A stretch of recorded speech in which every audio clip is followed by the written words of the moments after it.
on va s'intéresser ici à la notion d'intégration par partie.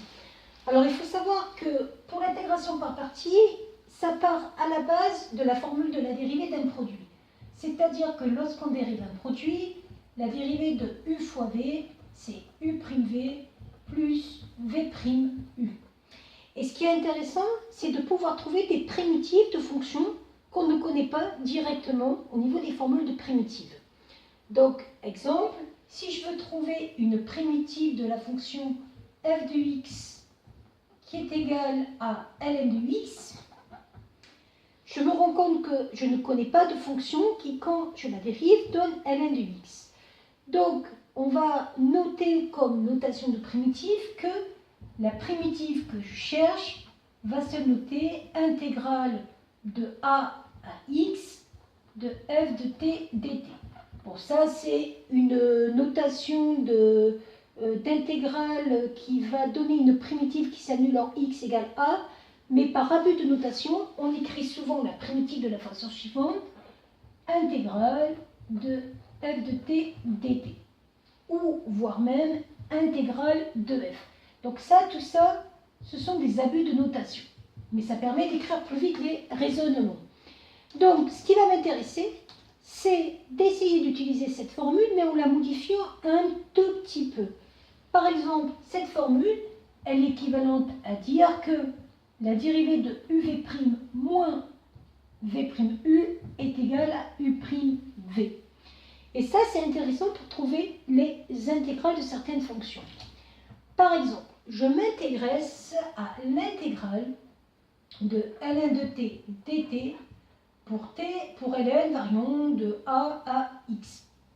Comme je ne connais pas de primitive de cette fonction qui a x associé à ln de x, je vais l'écrire sous cette forme-là. Je vais l'écrire sous la forme intégrale de a à x de 1 fois ln de t dt.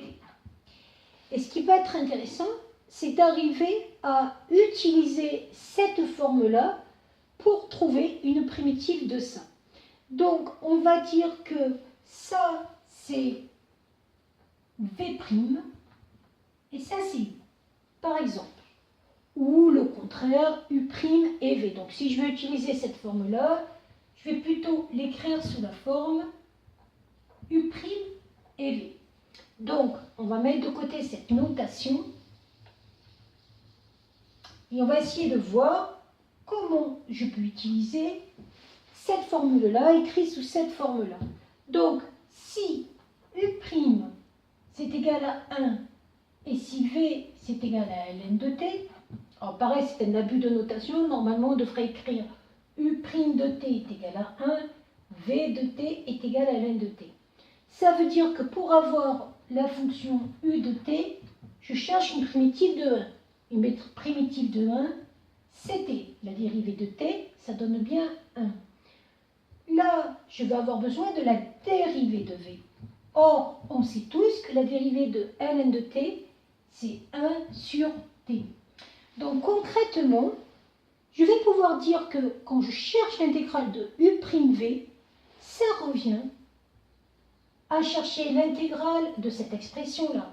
Donc, ça revient à chercher l'intégrale de a à x de uv' moins l'intégrale de a à x de v'u. Pareil, c'est un abus de notation. Mais je sais que par définition, l'intégrale de a à x de uv', c'est uv. Pourquoi? Parce que je cherche une fonction qui, quand je vais la dériver, va donner la fonction uv'. C'est bien la fonction uv, quand je vais la dériver, va donner la fonction uv'. Ça va donc me donner que je vais chercher aux bornes a et x l'expression de uv moins l'intégrale de a à x de v'u, c'est-à-dire 1 sur t fois t dt. Ça me donne donc u fois v, c'est-à-dire t ln de t aux bornes a et x moins l'intégrale de a à x, 1 sur t fois t, c'est 1.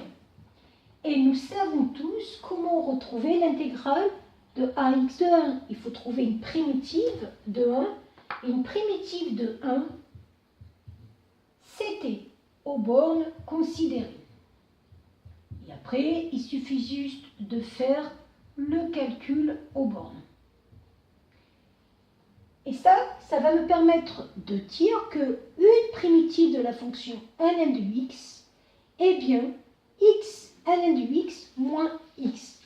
Donc, on peut le remarquer en disant que si j'écris que grand F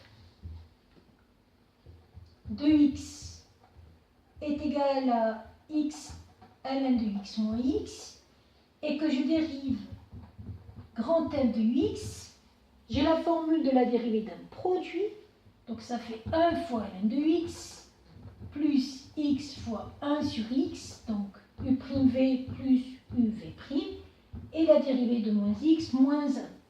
Or, x fois 1 sur x, ça fait 1, 1 moins 1, ça va s'annuler, il va bien me rester ln de x. Donc on voit que c'est une façon de trouver une primitive.